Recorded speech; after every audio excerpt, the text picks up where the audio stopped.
माँ के आंसू। राधा बहन का इकलौता बेटा अमेरिका में रहता था। एक दिन राधा बहन का किराएदार कहता है, अरे माँ जी अकेली बैठी रहती हैं, बेटे के पास क्यों नहीं चली जाती? अरे कैसे चली जाऊं, नई नई शादी हुई है, अभी तो थोड़ा बहू के साथ समय बिताएगा, तभी तो दोनों के बीच समझ बढ़ेगी ना।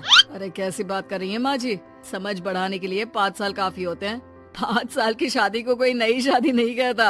हाँ वो तो है, आया था पिछले साल उसका फोन, पूछ रहा था कैसी हो, पर अब तो काफी साल हो गए, कोई फोन भी नहीं आता। तभी फोन की बेल बजती है। लो 100 साल की उम्र है, आ गया मेरे मयंक का फोन। अच्छा कैसे पता कि ये फोन उसी का है? अरे कैसे पता नहीं चलेगा, माँ हूँ मैं।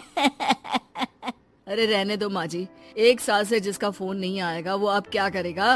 होता भी वही है, फोन पर मयंक है। कैसी हो माँ? अरे बेटा तेरी आवाज सुन ली, अब तो मौत भी क्यों ना आ जाए, बहुत याद आती है बेटा। माँ मैं वो ऑफिस में था।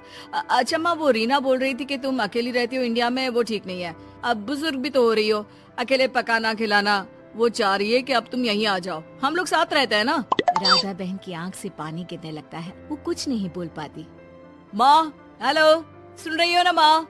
हाँ बेटा तेरे साथ रहूंगी, सुबह शाम तुझे देखूंगी, और क्या जीवन में है तेरे पापा के जाने के बाद। तभी बीच में बेटा माँ को रोक देता है। हाँ हाँ ठीक है माँ, तो मैं आता हूँ अगले हफ्ते तुम्हें लेने के लिए। राधा बहन को तो मानो बुढ़ापे में किसी ने पंख दे दिए हो, उड़ी जा रही थी पूरे मोहल्ले में। अरे वो मयंक आ रहा है, अब तो अमेरिका जा रही हूँ मैं, वहीं रहूंगी। अच्छा है मौसी, आपका जीवन देखकर तो मुझे भी रोना आ जाता था। कोई बात नहीं मौसी, देर से ही सही सब अच्छा होने वाला है अब। राधा बहन दौड़ दौड़ कर सामान ला रही थी। अरे इतना सामान तो 2 साल में भी कभी नहीं खरीदा जो 2 दिन में लिए जा रही हो मौसी। अरे बेटा आ रहा है ना अमेरिका से। अच्छा तो पकवान बनाने की तैयारी चल रही है? हाँ बिल्कुल, उसको बेसन के लड्डू बहुत पसंद है। रात भर भूनना तलना ये सब प्रोग्राम चलता रहता है राधा बहन के घर में। और फिर वो दिन भी आ जाता है जब बेटा घर आता है। कौन? माँ मैं मयंक, ये घर का क्या हाल बना रखा है, न सफाई न धुलाई, कैसा लग रहा है ये घर? घर तो ऐसा ही था बेटा हमेशा से, बस तू थोड़ा कमजोर लग रहा है। क्या हुआ बेटा?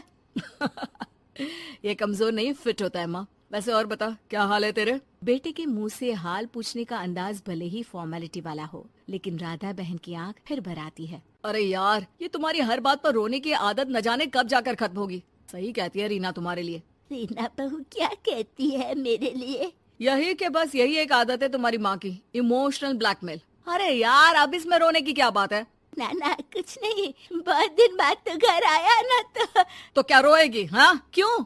अच्छा ये ले, तेरे लिए रात भर बैठकर ये बेसन के लड्डू बनाए हैं, और ये अचार तुझे बहुत पसंद है ना? पसंद है नहीं माँ, पसंद थे।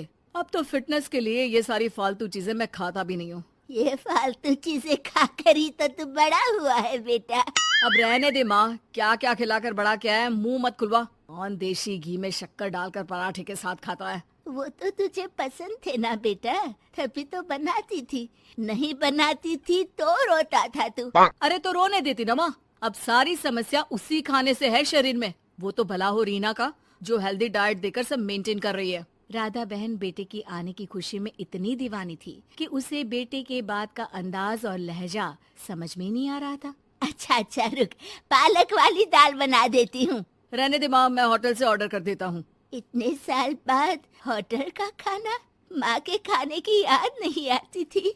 अरे माँ फिर इमोशनल डायलॉग, प्लीज माँ। अच्छा सुन, बहुत कम वक्त है हम लोगों के पास, जल्दी जल्दी सारी पैकिंग कर ले। और हाँ इस घर को बेचना होगा। कैसी बात कर रहा है, तेरे पापा और मैंने एक एक पाई जोड़कर इस मकान को बनाया था। हाँ पर तू जा रही है ना, फिर कौन मेंटेन करेगा? कैसे क्या होगा माँ, मैं तो अब इंडिया आऊंगा भी नहीं। बेटा तो सो जाता है, लेकिन माँ घर का एक एक कोना घूम घूम कर देखती है।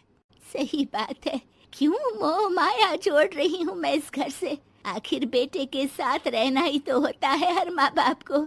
लेकिन इनकी यादें हर एक कोने में है। खैर, औने पौने दामों में घर को बेच बेटा और माँ एयरपोर्ट के लिए रवाना हो जाते हैं। माँ यहीं बैठ, मैं अभी आया। नहीं नहीं बेटा, मैं साथ रहूंगी, पहली दफा आ रही हूँ ना। अरे माँ, टिकट, बोर्डिंग, सामान, चेक इन 10 काम है, करके आ रहा हूँ ना। ठीक है, जल्दी आ जाना, यहाँ घबराहट होती रहेगी।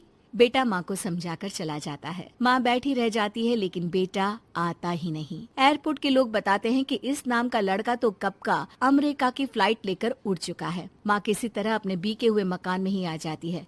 मुझे कुछ दिन रहने दो, पता नहीं क्या हुआ, हो सकता है कोई मजबूरी हो बेटे की। नया मकान मालिक कहता है।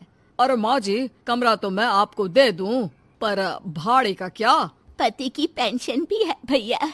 ठीक है, आप आराम से रहिए, लेकिन एक बात बताइए, आप किसी रिश्तेदार के घर क्यों नहीं चली जाती? अरे कैसी बात कर रहे हैं आप, मेरा बेटा कभी भी आ सकता है। अगर मैं उसे यहाँ नहीं मिली